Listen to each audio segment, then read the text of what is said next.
Гладот не доаѓа ни од желудникот, ни од стомакот дека ни е празен. Гладот доаѓа само од мозокот.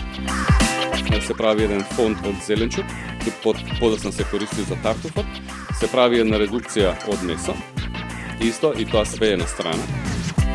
Кога се готви брзо и се склопува едно мени, во тој момент треба да се запрашаме што сакаат луѓето да јадат.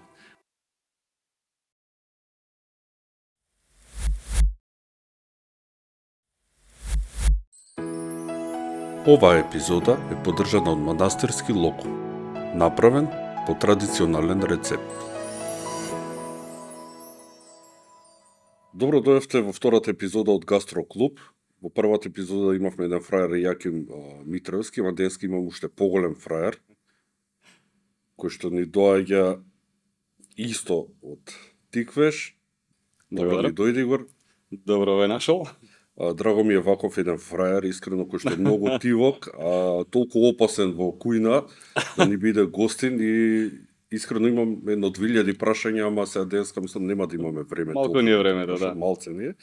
Меѓутоа, ајде да почнеме кој е Игор. Мислам, јас те познавам, луѓето нека слушнат кој е Игор. Јас сум 72 година роден, 90 година заминав за Швајцарија и останав таму едно добри 32 години. Тие 32 години ги поминав работејќи во угостителски објекти, хотели. Последните 13 години имав некоја школа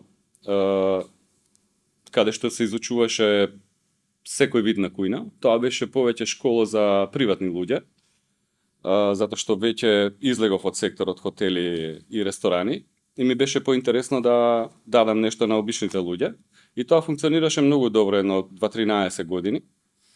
Имавме добри спонзори и таму се работеше повише за италијанска, тајландска, индиска кујна, нешто кинеско имаше. И тоа, 2017 решив да си одам од Швајцарија. Беше нешто во план Коста Рика и само ми треба некои документи па се вратив во Македонија да ги земам. Запознав една друга девојка и останав тука. Значи девојка, да. секогаш е проблем. Па секогаш, да. Каде започна твоето кулинарско искуство? Што е тоа што тебе те натера да бидеш готвач? Како прво, татко ми беше тој што готвеше дома секогаш, јас кога бев мал и стално бев така поред него. Али во Швајцарија кога отидов, тоа беше да речеме некако љубов на прв поглед, што се вика. Таму се запознав со тие оние тањери кои ги гледаме например на кога ги сликаат убави тањери во наредени fine dining кујна. И баш ми беше интересно да ги видам тие работи и да пробам да ги направам. Во Швајцарија многу интересно за тоа што они и локалната кујна, што е например традиционална кујна како кај нас, што да речеме гравче едноставно, го прават на посебен начин. Значи се декорира на посебен начин, се прави на посебен начин. Значи и самото она што се вика служење во тањерот. Тоа беа секогаш мали порции. Значи не она Зашто мали за за тоа, разлика од нашата кујна, Да. ние имаме кај нас кој ќе отидеме во кафан или ресторан, тоа се на пример огромни порции. Идејата кај нив е затоа што кога се има повеќе различни намирници, оброци да кажеме, значи имаме салата, па паста, па месо, од се помалку доволно да го задоволи она што е нашиот апетит. Понекогаш се мисли кога сме гладни дека треба да јадеме многу. Не, значи гладот не доаѓа ни од желудникот, ни од стомакот дека ни е празен, гладот доаѓа само од мозокот. Значи тоа е малце тука има мала хемија, например, затоа што ќе одзема малце минута само, крвта више нема кога нема доволно нутриенти во неа, дава сигнал на мозокот дека и фали нешто. И во тој момент ние имаме потреба да јадеме. Тоа не значи дека ние треба да се најадеме со огромни количини на храна. Доволно е само помалку. Например, кога одиме на коктел, кога има аперитив, секој еден доволно му е 2-3 залчиња да биде сит. Уште 3-4 и тоа да биде тама. така. Го спомна гравчето. Што е разлика во гравчето таму и гравчето тука? Да речеме гравчето тамо повеќе се сервира, например, да речеме како крем. Они го прават, да, на нивни посебен начин се ставаат доматен сос, ние ставаме црвена пиперка, црвен пипер меле. Го блендираат и го поминуваат на ситка, значи излегува исто е, например, Че поише текстура му дава. Да, и многу е попријатно за јадење и секако многу е попријатно да го видиш во тањер, например, тоа е секако се служи гравче и во врвни ресторани, како што го служиме и ние, само што не се служи, да речеме, огромни порции.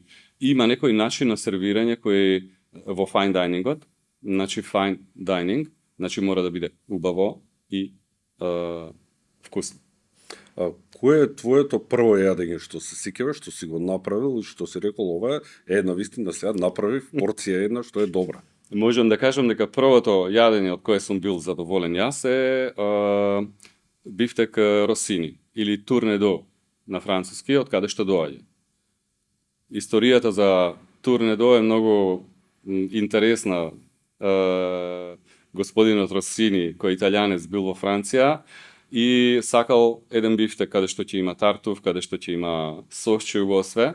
И во Франција тоа време и сега исто во некои ресторани храната се приготвувала и на лице место каде што се гостите.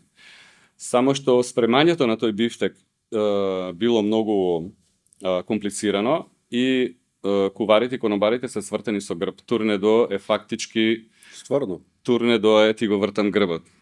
Буквален превод е тој. И од тука доаѓа, во Италија се вика бифтек Росини, во Франција се вика Ти го правиш турнедо. Да, јас го направив Кој тоа. го сврте грбот кај тебе? Кај мене никој, јас го направив во кујна. Сам си го сврте грбот.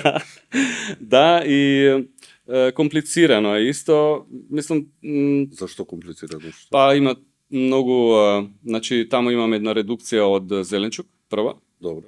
Се прави еден фонд од зеленчук, кој подоцна се користи за тартуфот, се прави една редукција од месо, исто, и тоа све е на страна. Специфично е за тоа што месото се пржи неколку пати, па се цеди, па пак се пропржува. На крај, бифтекот само се потвржува многу малку со путер, и мајчина душица и малце лукче, значи да биде она сењон што викаат они, да биде. Сигурно на некоја пониска температура. Да, од почеток малце на појака и после се намалува и се посипува со путер нонстоп, се става на страна да се одмори, се сече едно парче тост лепче, се става на средина, бифтекот оди од згора за лепчето да ги упие сите сосови, во фондот од зеленчук на страна се потпржува кришки од тартуф, се ставаат во фондот од зеленчук, од згора се става малци фоа гра паткин джигер, од згора пропржен на путер, и на крај се става малку фонд од месото. Значи тоа е, не се дава обично гарнир тука, значи тоа е. Па не знам зашто би Да, требало и гарнир, не треба, бидејќи е многу калорично, многу е тешка храна. Има интензивен вкус. Да, многу е јак, да. Сите добри, да речеме, рецепти врвни настанати се поради тоа што некој VIP ги нарача за себе. Сега кога пржиме се баш бифтекот, ми отиде мислата дали кога ние ќе го запржиме месото, ќе добиеме на кора нели околу него, дали тоа го правиме за да не ги згубиме вкусовите или само за да добиеме еден Лик. Да. Вака, тој метод се вика метод Мајард, и тоа е исто француски збор. Значи метод Мајард е тоа кога се карамелизира чечирите од самото месо. И тоа е убавата, она црвена, скоро бордо боја, што ја добиваме, например, кога го пржиме тоа, се затвара надворешниот дел на месото, за да не излезат соковите што ги има внатре. И да не биде суво на крај. Многу важно е, например, тоа што е, ако ние месото го печеме, да речеме, негде околу 5 до 6 минути, за еден бифтек е доволно, медиум, ако сакаме, например, 2-3 минути од една страна, 2-3 минути од друга страна, да одмори истото време кое што било во тавата.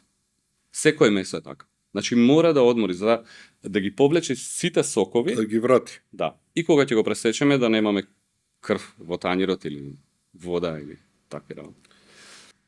Би прашал сега за италијанската кујна, што е тоа специфично и различно кај нив, кои техники они ги користат, а ние не ги користиме. Италијанската кујна повише е, да речеме, повеќе оди кон таа викат медитеранска кујна, медитеранска диета, да кажеме. Значи кај нив единствен она што е закон, да кажеме, што помалку тоа подобро. Значи ние гледаме само да спомнеме паста алјо, олио, пеперончино. Значи може да вака да личи многу едноставно, али многу е тешка за правење да се погоди она баш да биде како што треба. Таму имаме само лукче, маслинов, магданос и лута пиперка. Буковец, да кажем. Генерално колку е поедноставно, колку помалку состојки има, толку и потешко да се направи. Да. За да не се сгреши, например, еве сега во алјо, олио, пеперончино, да кажеме, ако се загори лукот или ако не се пропржи доволно, ќе немаме вкус. Ако се пржи многу, имаме некој вкус на изгорен лук. Тука баш тоа треба да се погоди, и се сеќавам јас кога почнав да работам во првиот врвен хотел во Лугана. Шефот што беше од Лигурија и он викаше: "Направи ми, вика, шпагети, вика, алјо, олио, пеперончино, да видам како ги правиш." Или карбонар. Значи тоа беше закон таму. Карбонарава, ќе те прашав се за карбонарава, пошто ја 3 пати ја правам, од кои еднаш не успеа воопшто, 2 пати дискутабилно, а сега ти ќе ни кажеш како карбонара да ја направиме ние всушност. А после и за лазање ќе те прашам, пошто ти не се ноќна мора. Има неколку за карбонарата имаме неколку рецепти кои се, да речеме, база на карбонарата во Италија. Значи имаме Рим, имаме Северна Италија, имаме малце јужни. Генерално сите јадења кај нив се поделени. Да. И секој еден ги прави според намирниците што ги има таму, например, локални треба да бидат. Сега карбонарата, знаеме, таа е настаната кога биле американците кога ослободиле Италија, да речеме Рим поготово, и тоа што имале во нивните дневни оброци била сланина, пармезан имало таму, ствари може и пекорино. Имале сланина, имале и хопла. Сега они ја правеле со хопла. Во Италија, например, јас како што ја правам, пропржувам лутич, ешалот. Тоа е еден вид на кромиче кој не е толку јако на вкус. Малце подолго изглежда. Така, да. И под црвенко. Значи ситно сецкано го пропржувам малце тоа и ставам гуанчале. Гуанчале е дел, баш овој дел тука, и се прави еден вид на сланина која има повише сланина него ли мес. Се пропржува многу, се вади лутичето, се пропржува сланината, да стане скоро карамелизирана. Се трга на страна и таа. Пастата кога ни е готова, ја ставаме само во зејтин внатре. Ја вртиме тука, на страна ставаме само жолчки од јајца, 1 или 2 зависи од количината. Наш избор е дали ќе ставиме пармезан, грано падано или пекорино. Јас сакам пармезан. Повише, значи малце поблак така. Правиме еден вид на крема. Кога ги вртиме шпагетите во маслото на останато од гуанчалето, ги ставаме директно во кремата. Вртиме многу брзо, значи не на тава, него во друга здела, на ладно фактички. Сервираме и после ставаме гуанчале. Значи ќе ги испржиме жолчки. Мене тоа ми се случи првиот пат. Не се става во тава. Значи, каде што ја правиме кремата во една друга здела, таа стои на страна, значи шпагетите се веќе топли. И ги фрламе внатре и брзо мешам. Значи никогаш на оган. И тоа е за мене, има некои ставаат малце и лутко, значи има случајно мене во Рим, со малце буковец, значи пеперончино. Да. Сега тоа зависи од вкусот на крај, да. Избор е поднатако, никако хопла. Основата е да. Јас не ставам хопла, жолчка секако, меѓутоа првите 2 пати ми се случи ради најверојатно поголемата температура како као гранули да се јави. Тоа е тоа. Да, го немаше тој смут текстура убава, кремаста. Сега има например и таа верзија например што се користи во Рим, поготово кога се пропржува сланината, става многу малку беловина, да се добие на киселина.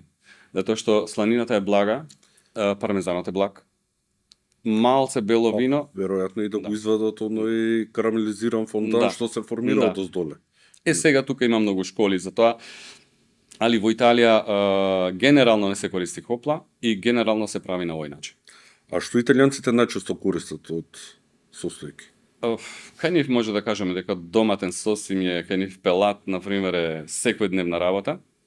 Значи, паста, пелат, маслино, зејтин, лимон, многу. Тоа што имат кај лупче. нив, Да. и риба, предпоставувам. Она што би требало и кај нас, например, тоа што го практикуваме ние во Тиквеш, во ресторанот, например, да користиме состојки кои се од поднебието. Што Натаму. повеќе. Тоа не само се одразува на, да речеме, на да се подигне малце производството, луѓето да имаат што да, каде да продаваат, да имаме повише наша храна, ама и квалитетот. Кај нас сепак квалитетот е на зеленчукот е на високо ниво. Така, така. А кога ти би ја представил македонската кујна надвор, како би ја представил македонската кујна на меѓународната кулинарска сцена? Тоа беше во 2018, мислам така, да. Тоа веќе го направи. Да, го направив и бев повикан на еден настан кој беше важно да се користи, тоа беше фестивал на лешник. И беше важно да се користи лешник во секој тањ. Беа 23 готвачи Мишлен, сите, и јас бев повикан како надворешен готвач да ја представам Македонија. Не ми беше тешко да смислам рецепта. Искуството беше неверојатно добро. Значи, Многу ме интересира, еве ќе кажеш што си подготвил таму.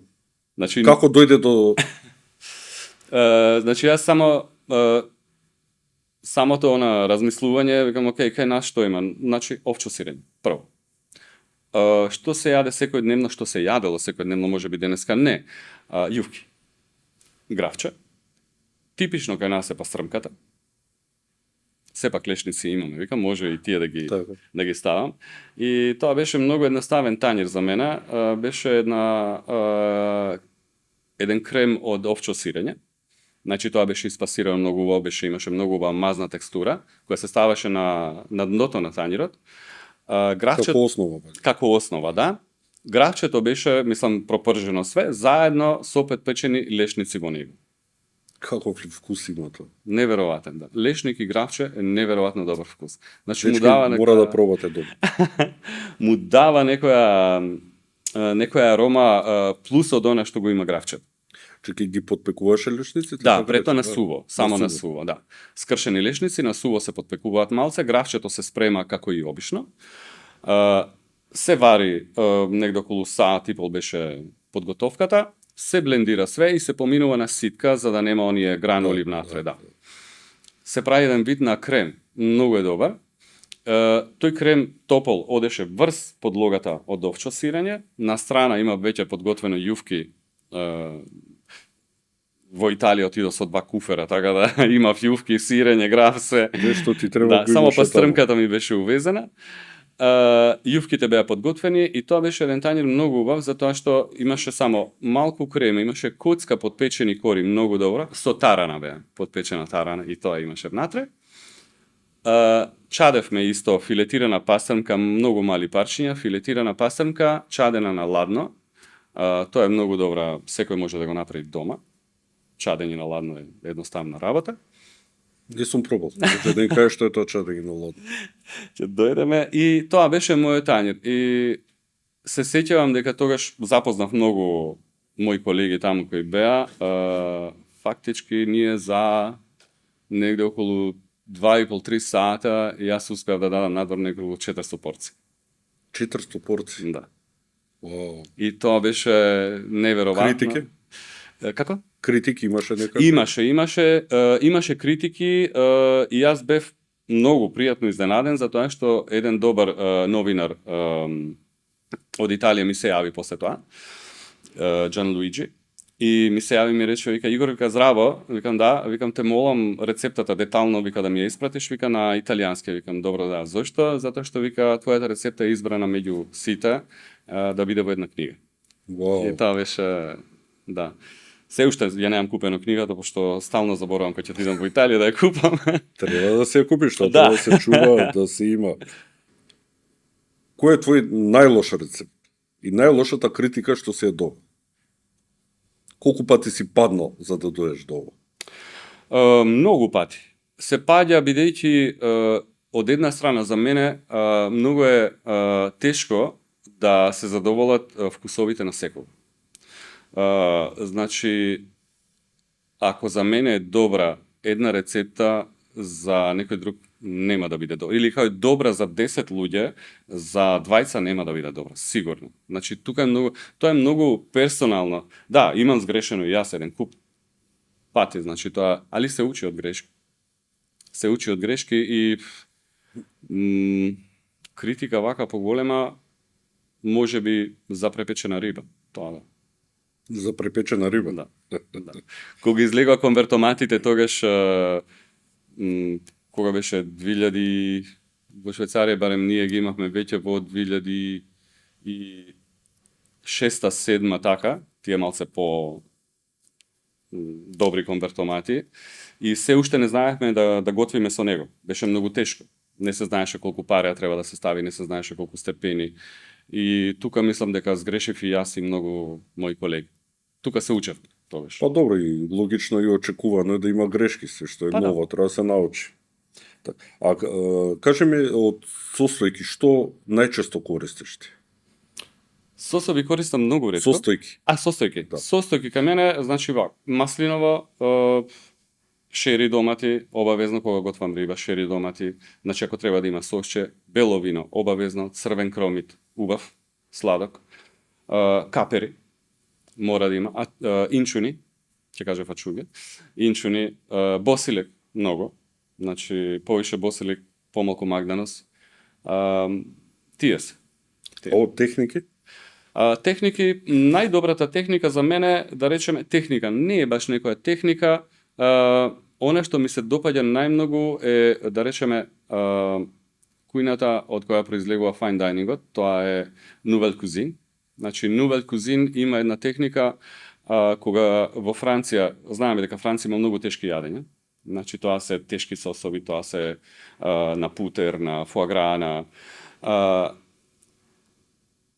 доаѓа 20 готвачи кои сега не ми доаѓаат на како се викаат, и воведуваат Nouvelle Cuisine, нова кујна. Каде што се намалуваат количините, се земаат само регионални производи од тука, многу лесна кујна, и каде што во таа кујна, како што е сега fine diningот, секоја една, дали е тоа гарнир во еден тањер, дали е тоа сос, дали е тоа риба, дали е тоа све. Вкусот треба да го има на риба, на аспарагус, на компир, на све, да не се мешаат многу. Тоа што е грешка кај нас. Добро, Игор, сега каде си ти суштос? Сега веќе скоро 3 години работам за Тиквеш, тоест Тиквеш вински туризам. Јас сум таму управител во Тиквеш вински туризам.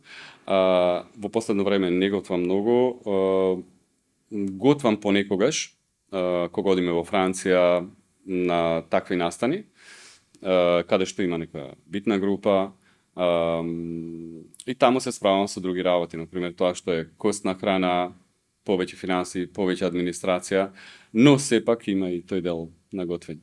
Секогаш. Како кога готвиш брзо, кога треба брзо да одлучиш, како одлучуваш што ќе правиш? Мислам дека имам еден мој колега, он работи во Тиквеш во Скопје, и двајцата сме комплементарни, еден на друг. Он е многу, да речеме, работи, додека јас смислам оне што треба да се готви, ја правам рецептата, набавувам намирници.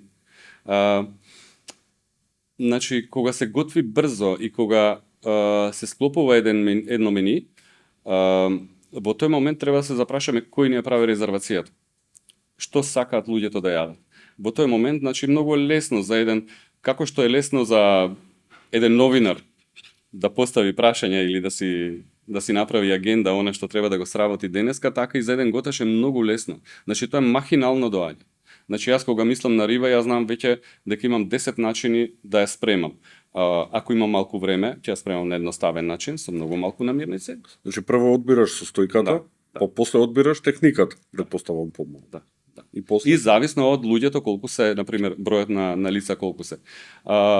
Обично се одбира, например, ако се многу луѓе, тогаш се одбира едноставен начин на подготовка, со многу малку намирници, сепак да биде вкусна, да биде многу убаво наместена и во тањер.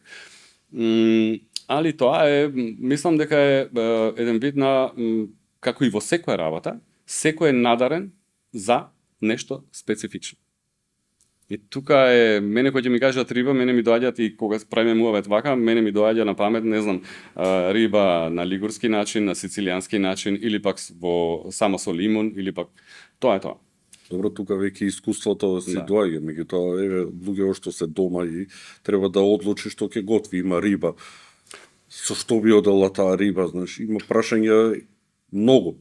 Рибата е многу едноставна, значи рибата најдобро со зеленчук, белорис, варен компир, значи не мора да биде ништо многу комплицирано, значи јас рибата понекогаш ја правам само со варен компир и ништо друго. Ја печеш или ја бланшираш? Рибата понекогаш ја пржемутава, може на скара да биде, а може да биде на паре. Исто на паре е многу добро, затоа што не губи ништо од состојките, тоа е многу добра техника, или во суви. Суви техника, рибата се става во една кеса, се ставаат сите зачини внатре, она што ни интересира нас да ставиме, се вакуумира многу на слабо и се става во вода топла, вода која е одржувана од апаратче, едно суви апаратче, ја одржува температурата, да речеме сега колку нас не интересира, дали се тоа 60 степени или 70 степени, за рибата треба многу малку време. Значи се работи за максимум пола сат 40 минути, да не изгуби од незината мекост и сочност. Додека за месото е малце повеќе. За месото може да биде и понекогаш, например, и за свинско месо суви може да трае и до 24 часа. На ниска температура 58-60 степени. Дали е безбедно тоа? Да, безбедно. Безбедно е затоа што фактички на 60 степени се готви тивко, сите сокови остануваат натре. Значи ние може да ставиме едно каре, кое обично е суво, значи нема сланина на него, кога го јадеме кременадлата е сува, како месо е суво. Така. Во овој случај би станало сочно. И розево. Интересно е, за мене е предизвик балансот на сите тие основни вкусови што ги имаме, нели? Сепак треба да имаме некој баланс на благо, на горко, на... Да. Како го правиш ти тој баланс? Тој баланс се прави, например, искуство. Дали секогаш мора да имаме и горко, и благо, и солено? Не мора. Што е со умами? Умами е еден посебен вкус, например, што... Јас се уште не можам да го детектирам. Па не може да кажеме дека тоа е солен, кисел, горко. Значи тоа е една комбинација на вкусови која ни помага повеќе да издигнеме други вкусови. Значи тоа е некој неутрален вкус. Така, и јас се уште многу ми е тешко кога имавме курсеви за сомелје, значи вкус умами. Мене тоа ми беше, тоа е јапонски збор и доаѓа од кај нив. Тоа да додадеме за да го добиеме умамито. Значи, умами, тоа би било нешто, можеме да додадеме малце и лимун, секогаш. Али не можеме ние да склопиме еден сос, например, и да кажеме дека тоа е умами. Малце е тешко тука. Затоа што во сосовите има многу работи кои не се умами. Например, патлиџан е умами. Патлиџан, кроми, значи тоа има киселина, едниот има и киселина и блажина. Значи малце, тука е малце, концептот за умами е многу широк. Да, многу широк и за некој се уште мислам дека е дискутабилно дали е вкус. Дали е вкус. Да, дали е вкус. Може би е само основа некоја, врз основа на која што ги додаваме останатите. Па во сомелјерството, например, вкусот умами служи само за да осетиме некои други ароми од виното. Например, што не можеме да ги осетиме со, не знам, со кашкавал или пак со нешто друго, но во тој случај вкусот умами, еве да речеме капари свежи, значи имаат вкус умами. До негде. Печурка. Печурка, исто. Ама вкусот на печурка кој е? На крај. Значи ние може да го осетиме така, ама не ни дава ништо. Само печурка е умами, патлиџан е умами, а и печурка и патлиџан различно. Различно, да. Да, значи без комбинација. Значи тука е малце Баш читав, имаше некои ставови за некои готвачи застапува став дека усари умами е комбинација од сите останати 4. Може би, не знам. би можело и тоа, да. Да. Али малце концептот е многу широк. Да. Сакам те прашам за твоето готвење дома. Која е разликата? Каков си ти кога готвиш дома, каков си кога готвиш на работа? Дома е многу лесно за мене, затоа што јас отворам фрижидер, првин гледам што има внатре. Значи никогаш не купувам состојки пред да готвам. Значи Не е тоа потешко. па не. Не. За мене дома, на пример, домашно готвење, фрижидерот мислам дека кај сите стално имаме пола фрижидер полн. Дури понекогаш имаме некои работи што не знаеме дека ги имаме, значи фрижидерот е Ги фрлам. да, и после ги фрламе. И јас првин мене ми е сакам да ги извадам, значи повеќето производи да видам што имам и што можам да искомбинирам од сето тоа. Значи сега друго кога имам на пример гости кај мене, кога сакам да направам нешто специфично, тоа е сосема друго. Али за мене и за жена ми, на пример, кога готвам дома, тоа е многу лесно. Значи, ако имам малце шери, ако имам маслинки, капери, тоа стално имам дома. Инчуни, ако имам дома. Неки ме праве со оние циронки, ми донесоа од Дојрен, да. Циронки, тоа се мали рипчиња, сушени, па после варени, па ставени во масло со црвен пипер. Еден вид на инчуни наши, од езерот. Така. Едно прашање ни пратија во инбокс, да го прашаме следниот готвач, а тоа си ти сега. Дали кога готвиш во ресторан, кога правиш исто јадење, да речем, цел ден, на почеток на денот и на крајот на денот дали има и вкус, и квалитет, и исто све? Мора да биде исто. Мора. Па мора, прашам дали е исто. Исто е. Бидејќи со искуство, на пример, после толку години, да, не се следи рецепта, значи напишана, значи не ставаме на кој има 3 грама сол или 2 грама бибер или пола лимон се стиска внатре или тука се готви на фат. И фатот е секогаш ист. За мене, на пример, после 30 години фатот е секогаш ист. Јас знам кога е доста. Тука е малце тешко да се објаснат после кога се работи во ресторан, тука се нема ни многу време. Значи да се следи некоја рецепта. Да, ако е нова мора да се следи. Но дали е прв, дали е последен, нема разлика. Колку тебе ти е битно и колку ти влијае во готвењето кујната? Во смисла, ако денеска те однесеме на ново место и воопшто не ја познаваш кујната, колку ќе ти биде проблем? Една кујна битно како прво да биде чиста, средена, да нема хаос во неа. Тоа, да. Не е многу битно. Значи, не ми е проблем, никогаш не ми бил проблем да менјам кујна. Значи, доволно ми е да знам каде се тавите, каде се тенџерињата, каде се тањирите, каде е све друго. И намирниците, тоа да. И мислам, често пати одиме, дали е тоа за Франција, дали за Хрватска, без разлика каде да готвиме, значи доаѓаме таму во нова кујна, каде што може би условите не се ни толку добри, каде што кујната е мала. Значи си готвел во туѓи кујни непознати. Да, многу пати. Тоа да, многу пати. Кажи ми, дали постои некоја јавна личност која што ти би сакал да ти ја донесат и да ја научиш да готви? Било кој. Па, не знам, имаш ли? Зошто Јаким не го научи да готви? Јаким знае да готви многу добро. Знае. Да, и прави одлична карбонара. Само што не сме пробале никој. Ева тоа е, да. Дискутабилно, али се надевам некој од наредните ќе научи, може да дојдеме во посетиме Тиквеш и таму имате сигурно убава кујна. Да. И готвите убаво, па ќе мислам дека се ова не дека работам таму, али мислам дека овие последни години од 2017 од кога сум вратен во Македонија, до ден денеска јас бев воодушевен од кујната во Тиквеш. Што е тоа? Значи, храната е многу добра. Значи, јас кога дојдов, не требаше ништо да вложам таму. Луѓето што се таму, значи, се врвни готвачи, готват многу добро, многу чисто, со јасни вкусови. Значи, исто така и сервирањето во тањере е неверојатно добро. Она што може би имаат плюс, имаат слобода од моја страна да прават она што сака да прават.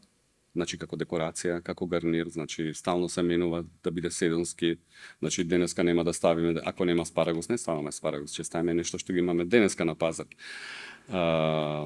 И можам да кажам дека кујната во Тиквеш ресторанот во Кавадарција е една од најдобрите, ако не и најдобра во Македонија. Кажем, кој ги одбира состојките кај вас, кој тој што прави набавка, како одлучува што е добро, од каде ги набавувате тие, локални ли се или ги порачувате? Вака, оне што ги прави нарачките е главниот шеф во кујна што ми е во Тиквеш, во ресторанот. Он ги бира и ако не му се свиѓат ги враќа назад, нормално. Сепак ние секогаш гледаме тие да се локални. Но кај нас знаеме дека Македонија 90% од прехранбени производи, значи дали тоа зеленчук, месо, све, е увозно. И тоа е многу штета. Да. Тоа е многу голема штета. Да. Не е добро. Не е добро, бидејќи ние го имаме најдобриот патлиџан од секогаш. Пиперки исто. Целиот наш зеленчук беше добар. Сега имаме многу мали количини. Пред некој ден имавме една група исто од Србија и она што побара беше домат. Прво.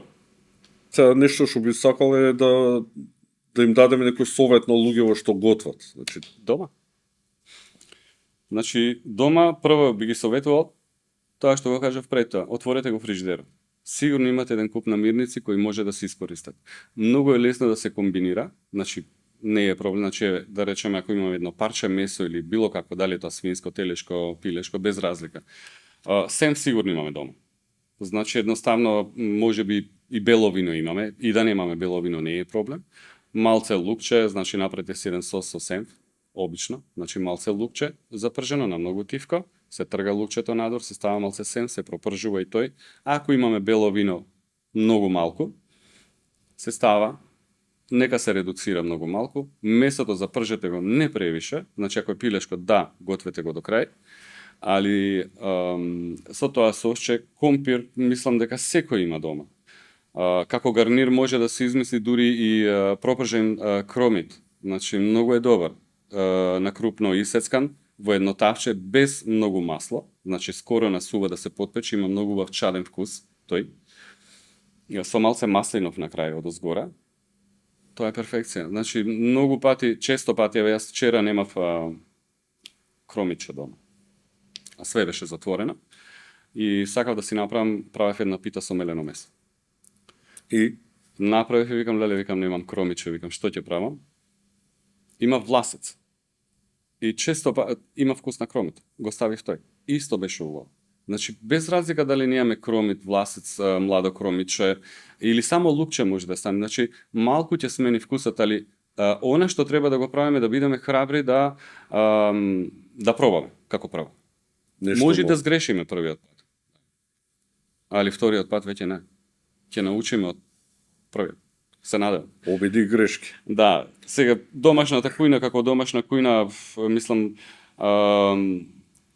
кога се готви може да се сготви како професионално, значи не е тоа проблем, само што јас советувам што помалку намирници, многу помалку масло да се става, значи обичниот зејтин, сакам да кажам, за пржење. Сега имаме тефлонски тави, имаме тави кои не лепат, значи нема потреба толку многу масло да не биде тоа многу тешко, плюс тоа зејтинот кога ќе изгори не е ни толку здрав. Знаеме дека над 180-190 степени станува канцероген. Или пак некој ако користи, да речеме, многу подобро е да користи многу малку свинска маст, која е многу подобра и поздрава. Сигурно на повисока температура со горовата. Да. Не знам ако кај нас има масло такво за висока температура. Има, тоа е италијанско увезено, тоа е масло од семки од грозје. Да. Не сум пробал, ќе го побарам, да. Сакам те прашам за фламбирањето. Дали фламбирањето е само атракција или е начин да видиме дали има се уште алкохол внатре или значи нешто повеќе? Фламбирањето, например, повише се користи кога ставаме вино или конјак, алкохол повише. Да, се користи често пати се наведнува тавата да се запали, тука оној алкохол што смета, значи што дури љути, кога ќе го кога врие нешто, на пример, гори одма. Значи првиот алкохол ветре. Кога почнува од температура да ветре, во тој момент ако го запалиме тој, ние имаме одма скоро немам више алкохол во сосед. Што не е добро да има. Не е добро, да. Пошто го руши, например, нас она што ни треба кога бараме, значи јас ја барам, кога ставам коњак, ја барам блажината од коњакот.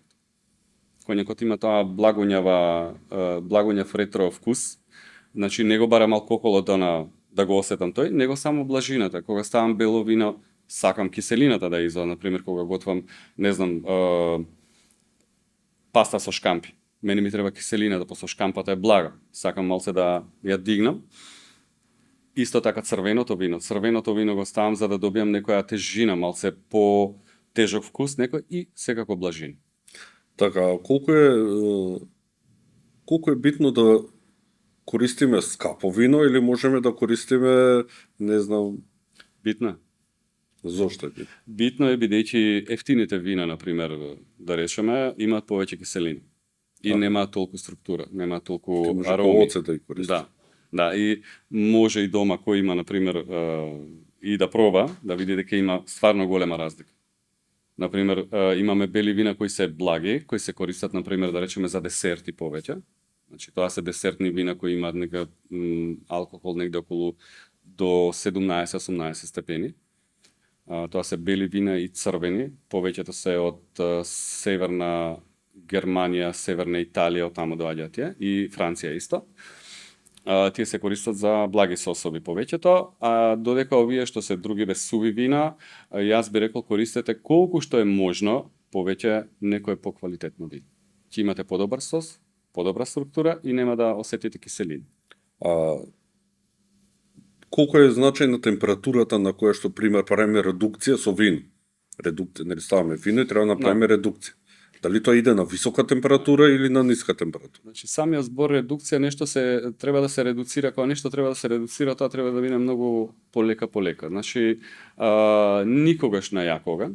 Значи јас кога правам редукција од вино, обично се прави, например, 2 литра вино, како што правиме ние, 2 литра вино, се става едно снопче од меруди, свежи или суви, без разлика, ставаме половина главица лук внатре, ловоров лист може да се стави и тога се става да се крчка на тивко. И тоа може да трае и до 3-3,5 часа. Се додека не се доби она нешто како меласа. Тоа би дошло скоро 1/4 да остане само. Да. Од 2 литра вино фактички ние може да извадиме негде околу 3-4 деци. Така нешто. И тоа е добар сос. Се за крај, јас би прашал за мојата лазања, пошто ми е кошмар мене правењето лазања, а децава нонстоп ми бараат, никако да ја погодам лазањата, обично ја правиме со овие готови, што се плочки. Готова паста, плочки, да. Дали може ти некој совет на мене да ми дадеш? Лазањата исто така има неколку рецепти кои се вртат во Италија почесто. Значи, во Италија лазањата се прави со сува паста директна. Значи, не се вари па се вади. Има и такви рецепти, например. Има некои што ја бланшираат на тие плочките. Пробав ја и ми се залепија и ми се направи една голема топка. Да, знам. Значи, тие се бланшираат едно по едно. Едно по едно, само врела вода дека омекне, се вади, се става на крпа. Да се исуши малци, после се редат. Али нема потреба од тоа. Нема потреба бидејќи се реди, например, бешамелот е многу битен, значи бешамелот е исто битен. Тука имаме, например, тоа зависност од путерот, колку е млечен путерот, зависност од брашното и од млекото. Значи, нормално правиме путер, ставаме брашно, 100 грама путер, 50 грама брашно, и ставаме млеко по... јас стално го правам на око, така викам. Мене ми треба она што е да биде ни премногу течно, ни премногу густо. Без оние грудки внатре, тоа да. Се става на страна во бешамелата обавезно морско оревче, рендано, обавезно, сол, бибер, морско оревче, се става на страна. Јас како прво ставам бешамел одоздола, ги ставам првиот слој оние плочките што се тестенините, ставам пак бешамел и ставам рагу, болонјезот. Да. Сега болонјезот е многу битен, тука е некој го прави со црвено вино, некој го прави. Најдобро е, значи три состојки кои се користат стално за кромит, морков, зелен, стапчињата зелени. На коцки, ситно сечкани, се пропржуваат убаво, се става месото внатре. И сега во Италија имаме, од кај што доаѓа болонјезот како сос, ставаат белови. Заради киселината. Така. Во сите други региони ставаат црвен. Нема голема разлика тука. Ставам јас дома лично ставам црвено вино малку, заради бојата повише.